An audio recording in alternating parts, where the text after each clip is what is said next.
আজকের পর্বে মূলত আমরা নবম শ্রেণীর টেক্সট পোর্শন নয় গ্রামার পোর্শন নিয়ে আলোচনা করব। এর আগের একটি ভিডিওতে তোমাদের কাছে নবম শ্রেণীর পাঠ্য বা সপ্তম শ্রেণীতেও এই অংশটা পাঠ্য হিসেবে রয়েছে, বাংলা শব্দ ভাণ্ডারের যে নিজস্ব শব্দ অংশটি আলোচনা করেছিলাম। আজকে দেখো এই শব্দ ভাণ্ডারের যে আর বাদবাকি দুটি অংশ রয়েছে, অর্থাৎ আগন্তুক বা কৃতঋণ শব্দ এবং নবগঠিত শব্দ, এই দুটি অংশ নিয়ে আলোচনা করব। তা প্রথমে আমরা জেনে নিই আগন্তুক বা কৃতঋণ শব্দ বলতে কোন ভাষা থেকে আগত শব্দকে মূলত বোঝানো হচ্ছে। আমরা পশ্চিমবঙ্গে প্রাদেশিক ভাষা হিসেবে বাংলাটাকে পেয়ে থাকি, যেটা আমাদের মাতৃভাষা। তা আমরা দেখব ভারতবর্ষের মধ্যে আর যে সমস্ত প্রদেশগুলি রয়েছে, তামিলনাড়ু, পাঞ্জাব, উত্তরপ্রদেশ, কর্ণাটক, গুজরাট, এই সমস্ত প্রদেশ যে সমস্ত প্রাদেশিক ভাষা প্রচলিত, সেই সমস্ত প্রাদেশিক ভাষা থেকেও কিন্তু অসংখ্য শব্দ আমাদের বাংলা ভাষায় গৃহীত হয়েছে। তাহলে এগুলি হচ্ছে বাংলা ভাষার ক্ষেত্রে অন্য ভাষা থেকে আগত শব্দ, যেগুলো ভারতবর্ষের অন্তর্গত অন্যান্য প্রদেশের ভাষা। আর একটিভাবে আমাদের কিন্তু বাংলা ভাষায় আগন্তুক শব্দ রয়েছে। আমাদের ভারতবর্ষ এই ভূমিখণ্ডের বাইরে যে কোনো দেশ বা ভূমিখণ্ড হোক না কেন, তা আমাদের কাছে বিদেশ হিসেবে পরিগণিত হয়। সেই সমস্ত বিদেশি ভাষা থেকে আগত অসংখ্য শব্দ আমাদের বাংলা ভাষায় ব্যবহৃত হয়। তাহলে আগন্তুক বা কৃতঋণ শব্দ দুটি ভাগ, একটি হচ্ছে বিদেশি শব্দ, যেটা ভারতবর্ষের বাইরের ভূমিখণ্ডের ভাষা থেকে আগত শব্দ, আর একটি হচ্ছে প্রাদেশিক শব্দ, যেটা ভারতবর্ষের অন্তর্গত পশ্চিমবঙ্গ ছাড়া আর অন্যান্য যে সমস্ত প্রদেশ, তাদের ভাষা থেকে আগত শব্দ। তাহলে আগন্তুক বা কৃতঋণ শব্দ বলতে কিন্তু এখানে যে অন্য ভাষা বলা হচ্ছে বাংলা ছাড়া, সেটা কিন্তু সংস্কৃত নয়, বা সংস্কৃত যে ভাষা থেকে এসছে সে ভাষাও নয়, বা অন্য কোনো ভাষা যেটা সংস্কৃতের মাধ্যমে পরিবর্তিত হয়ে নতুন শব্দ বাংলা এসছে, তাও কিন্তু নয়। তাহলে চলো আমরা দেখি প্রথমে যে আগন্তুক বা কৃতঋণ শব্দের বিদেশি শব্দের অংশের উদাহরণ। তোমরা যদি যে কোনো লেখকের গ্রামার বই ফলো করো, দেখবে যে অসংখ্য দৃষ্টান্ত রয়েছে এই সমস্ত বিদেশি শব্দে। ফার্সি আরবির ক্ষেত্রে মূলত দেখবে আইন আদালত সম্পর্কিত অসংখ্য শব্দ থাকে, যেগুলো আমরা ভারতের ইতিহাস ঘাঁটলে দেখব যে বিভিন্ন সময় বিভিন্ন সাম্রাজ্য আমাদের ভারতবর্ষে স্থাপিত হয়েছে। নানান কারণে ব্যবসা বাণিজ্য, শিল্প, সাহিত্য, সংস্কৃতি বা শাসন কার্য চালনা করতে গিয়ে দেখা গেছে যে আমাদের বাংলা ভাষার মধ্যে যে সমস্ত সাম্রাজ্য আমাদের ভারতবর্ষে স্থাপিত হয়েছে, সেই সমস্ত জাতির মানুষের ভাষার থেকে অসংখ্য শব্দ আমাদের বাংলা ভাষায় সংযোজিত হয়েছে। তাহলে সেক্ষেত্রে আমরা দেখি যে আরবি, ফার্সি অসংখ্য শব্দ আমাদের বাংলা ভাষায় রয়েছে। পর্তুগিজ শব্দের মধ্যে রয়েছে দেখো আনারস, আলমারি, বালতি, সাবান, পেঁপে, এ ধরনের শব্দগুলো তো আমরা দৈনন্দিন জীবনে হামেশাই ব্যবহার করে থাকি। এরপর দেখো ইংরেজি শব্দের যে সংখ্যা আমাদের বাংলা শব্দ ভাণ্ডারে অসংখ্য। তোমরা যদি শ্রেণীকক্ষের চারিধারে একটু লক্ষ্য করো, দেখবে যে সমস্ত দ্রব্য সামগ্রীকে বোঝাতে গিয়ে তোমরা যে শব্দগুলো ব্যবহার করছো সবই কিন্তু ইংরেজি শব্দ। Board, chalk, duster, chair, table, bench, bag, বোতল, এগুলি সবই কিন্তু, বোতলটা নয়, এগুলো সবই কিন্তু ইংরেজি শব্দের মধ্যে পড়ছে। এরপর দেখো রয়েছে রুশ শব্দ, কমরেড, সোভিয়েত। তারপরে তোমরা পাবে স্পেনীয় শব্দ, চকোলেট, মানে যেটা আমরা সবসময় ব্যবহার করে থাকি খাবার হিসেবে, সেটি কিন্তু স্পেনীয় শব্দের মধ্যে রয়েছে। ডেঙ্গু, কুইনাইন, এগুলো হচ্ছে সব স্পেনীয় শব্দ। জাপানি শব্দের মধ্যে রয়েছে রিক্সা, হাসনুহানা, সুনামি। আরও একটি শব্দ রয়েছে, তোমাদের এখানে দেওয়া হয়নি, সিংহলি শব্দ। সেখানে একটি শব্দ, মোটামুটি একটি দুটি করে শব্দ তোমরা ব্যাকরণ বই উদাহরণে পাও, বেরি বেরি। বর্মি শব্দের মধ্যে লুঙ্গি, ঠোঙা, প্যাগোডা, ঘুগনি। ওলন্দাজ শব্দের মধ্যে মূলত যে শব্দগুলি দেখো সেগুলো হচ্ছে তাসের নাম, স্ক্রুপ, তুরুপ, হরতন, ইস্কাবন। ফরাসি শব্দের মধ্যে দেখো প্রথমে ছিল ফার্সি, এটা কিন্তু ফরাসি শব্দ। ফরাসি শব্দের মধ্যে রয়েছে কার্তুজ, কুপন, বুর্জোয়া, রেস্তোরাঁ, রেনেসাস, এগুলো কিন্তু সব ফরাসি শব্দ। চীনা শব্দের মধ্যে চা, লিচু, লুচি, এগুলো সব চীনা শব্দ। গ্রিক শব্দের মধ্যে রয়েছে ময়দা, দাম, সুড়ঙ্গ, এগুলি হচ্ছে সবই বিদেশি শব্দের দৃষ্টান্ত। এরপর দেখো রয়েছে আমাদের বাংলা ভাষায় আগত যে সমস্ত প্রাদেশিক শব্দ, তার দৃষ্টান্ত।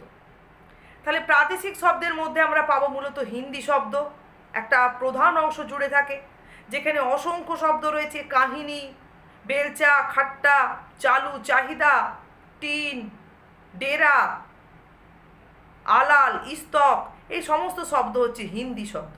মারাঠির মধ্যে মারাঠি যে সমস্ত শব্দ আমাদের বাংলা ভাষায় সংযোজিত হয়েছে তার মধ্যে রয়েছে দেখো চৌথ, বর্গি, ঠগ, পেয়ারা। গুজরাটি শব্দের মধ্যে রয়েছে দেখো গরবা, হরতাল, খাদি, চরকা। তামিল শব্দের মধ্যে একটি শব্দ পাওয়া যাচ্ছে চুরুট, আর তেলেগু শব্দের মধ্যে রয়েছে প্যান্ডেল, পিলে। তাহলে এগুলি হচ্ছে সব প্রাদেশিক শব্দের দৃষ্টান্ত, যেগুলি ভারতবর্ষের অন্তর্গত অন্যান্য প্রাদেশিক ভাষা থেকে বাংলায় সংযোজিত হয়েছে। আচ্ছা, এটা গেল আমাদের বাংলা শব্দ ভাণ্ডারের দ্বিতীয় অংশের পূর্ণাঙ্গ আলোচনা। এরপরে আমরা দেখব যে তৃতীয় অংশ রয়েছে শব্দ ভাণ্ডারে, সেটি হচ্ছে নবগঠিত শব্দ। এই নবগঠিত শব্দের আবার চারটি দিক রয়েছে। দেখো, প্রথম দিকে কি রয়েছে? মূলত আমরা দেখব নবগঠিত শব্দের প্রথম ভাগে আমরা বলতে পারি, যে কোনো অংশটাকে আগে আলোচনা করতে পারি, অবিমিশ্র বা অনুবাদহীন শব্দ। এক্ষেত্রে কি হয় না, কিছু শব্দ যেগুলো ইংরেজিতে প্রচলিত, সেই শব্দগুলো আক্ষরিকভাবে বা তার ভাবের সাদৃশ্য রেখে একটি বাংলায় অনুবাদ করা হয়। সেই ধরনের শব্দকে বলা হচ্ছে কি না অবিমিশ্র শব্দ বা অনুবাদহীন শব্দ। দৃষ্টান্ত দেখো, যেমন আমরা বাংলায় করেছি ফ্লাইওভারকে উড়ালপুল, টেলিভিশনের বাংলা হচ্ছে দূরদর্শন, কোল্ড স্টোরেজের বাংলা হচ্ছে হিমঘর। তাহলে এই যে উড়ালপুল, দূরদর্শন, হিমঘর, এই ধরনের শব্দগুলো কি শব্দ না অবিমিশ্র শব্দ বা অনুবাদহীন শব্দ। এবারে নবগঠিত শব্দের দ্বিতীয় অংশে রয়েছে দেখো জোড় কলম শব্দ। তাহলে জোড় কলম শব্দের ক্ষেত্রে কি হয় না, একটি শব্দ বা তার অংশের সঙ্গে আর একটি শব্দ বা তার অংশ সংযোজিত হয়ে যদি একটি নতুন শব্দ গঠিত হয়, সন্ধি কিন্তু নয় এটা, তখন সেই শব্দকে বলা হচ্ছে জোড় কলম শব্দ। দৃষ্টান্ত দেখলেই তোমরা বুঝতে পারবে। দেখো, নিশ্চলযুক্ত চুপ, নিশ্চুপ, ধোঁয়াযুক্ত কুয়াশা, ধোঁয়াশা, চা যুক্ত কফি, চাফি, এগুলি হচ্ছে সব জোড় কলম শব্দ। দুটি শব্দের অংশ সংযুক্ত হয়ে এখানে একটি নতুন শব্দ গঠিত হচ্ছে। 3 নম্বর রয়েছে নবগঠিত শব্দের মধ্যে খণ্ডিত শব্দ। খণ্ডিত শব্দটা খুব মজার শব্দ। একটি শব্দের আমরা পূর্ণাঙ্গ অংশকে না নিয়ে আংশিকভাবে ব্যবহার করতে করতে দেখা গেছে যে সেই আংশিক দিকটি সেই পূর্ণাঙ্গ শব্দের অর্থকে সূচিত করছে। যেমন মাইক্রোফোন, আমরা সবাই বলি মাইক বাজছে। আবার রেফ্রিজারেটর, ফ্রিজ, আমরা রেফ্রিজারেটর এত বড় শব্দ কেউ উচ্চারণ করি না, আমরা বেশিরভাগ ক্ষেত্রেই মুখে ব্যবহার করি কি ফ্রিজ। তাহলে এগুলি হচ্ছে খণ্ডিত শব্দ। মাইক, রেফ্রিজারেটর, এ ধরনের ব্যবহারগুলোকে আমরা নবগঠিত শব্দের মধ্যে খণ্ডিত শব্দের অংশে ফেলব। তা নবগঠিত শব্দের চতুর্থ অংশের মধ্যে রয়েছে, ভাগের মধ্যে রয়েছে মিশ্র বা সংকর শব্দ, যেটা আমাদের বাংলা ভাষায় আবার একটা বড় অংশ জুড়ে রয়েছে। এই মিশ্র বা সংকর শব্দের মধ্যে দেখব যে একটি তৎসম বা তদ্ভবের সঙ্গে একটি ইংরেজি শব্দ, বা ইংরেজি কেন, যে কোনো বিদেশি শব্দ, বা প্রথমে একটি বিদেশি শব্দ, দ্বিতীয় অংশে রয়েছে একটি তদ্ভব বা তৎসম শব্দ, বা আগে একটি বিদেশি প্রত্যয়, পরে একটি বাংলা শব্দ, বিভিন্ন রকম কম্বিনেশন করে এই সংকর বা মিশ্র শব্দগুলো আমাদের বাংলা ভাষায় অসংখ্য পরিমাণে রয়েছে। দেখো, তোমাদের এর কিছু দৃষ্টান্ত দেওয়া হয়েছে। তাই এখানে মূলত আমরা দেখব যে মিশ্র বা সংকর শব্দের ক্ষেত্রে যে তৎসম আর তদ্ভবের সঙ্গে বিদেশি শব্দ মিলিয়ে হয়েছে হাটবাজার, ঠাট্টা তামাশা। আবার তৎসম তদ্ভব পূর্বে বসছে এবং তৎসম তদ্ভব পরে রয়েছে এবং পূর্বে রয়েছে ইংরেজি শব্দ। সেখানে উদাহরণের মধ্যে আমরা পাই হেড পণ্ডিত, খরচপত্র, মাস্টারমশাই। আবার দুটি বিদেশি শব্দ, পুলিশ, সাহেব। পুলিশ এটি হচ্ছে একটি বিদেশি শব্দ, আবার সাহেব এটিও আর একটি বিদেশি শব্দ, দুটি মিলে একটি সংকর শব্দ। আবার প্রথমে রয়েছে বিদেশি শব্দ, পরে বাংলা প্রত্যয় করে সংকর শব্দ, যেমন মাস্টার যুক্ত ই, মাস্টারি। নাবালক যুক্ত তয় ব, এটা হচ্ছে বাংলা প্রত্যয়, যে ই, তয় ব, ময়, এগুলো হচ্ছে বাংলা প্রত্যয়। একটা বিদেশি শব্দের সঙ্গে বাংলা প্রত্যয় সংযুক্ত হয়েও কিন্তু সংকর শব্দ তৈরি হয়। আবার একটি বিদেশি শব্দের সঙ্গে আবার একটি বিদেশি প্রত্যয় সংযুক্ত হয়েও সংকর শব্দ। দেখো, ডাক্তার এটি একটি বিদেশি শব্দ, তার সঙ্গে খানা এটি একটি বিদেশি প্রত্যয় সংযুক্ত হয়েছে। আবার তারপরের ভাগে দেওয়া হয়েছে, দেখো, বাংলা শব্দের সঙ্গে একটি বিদেশি প্রত্যয় সংযুক্ত হলো। যেমন বাংলা শব্দ কোনটি না, এই যে ভাগী, আর দার হচ্ছে বিদেশি প্রত্যয়, ভাগীদার। শিক্ষা, এটা একটি বাংলা শব্দ। নবিস, এটি একটি বিদেশি প্রত্যয়, যুক্ত হয়ে হচ্ছে শঙ্কর শব্দ। বিদেশি উপসর্গের সঙ্গেও বাংলা শব্দ সংযুক্ত হয়ে শঙ্কর শব্দ তৈরি হচ্ছে। বিদেশি উপসর্গ কোনটি না, ফুল বা যেটা ফি, গড়, এগুলো হচ্ছে বিদেশি উপসর্গ, প্রত্যয় না, এটা উপসর্গ। তার সঙ্গে সংযুক্ত হচ্ছে কি পরে না, বাংলা শব্দ। বাবু, ফুলটা হচ্ছে বিদেশি উপসর্গ আর বাবু হচ্ছে বাংলা শব্দ। এভাবেও শঙ্কর শব্দ তৈরি হয়। আবার বিদেশি উপসর্গ আর বিদেশি শব্দ, যেমন দেখো পোস্ট অফিস, এটা হচ্ছে তোমার বিদেশি শব্দ, তার পূর্বে সংযুক্ত হচ্ছে বিদেশি উপসর্গ, কোনটা না, হেড, হেড পোস্ট অফিস। বা ফুল টাইম, বে টাইম, এভাবে কিন্তু শঙ্কর বা মিশ্র শব্দ আমাদের বাংলায় অসংখ্য ব্যবহৃত হয়।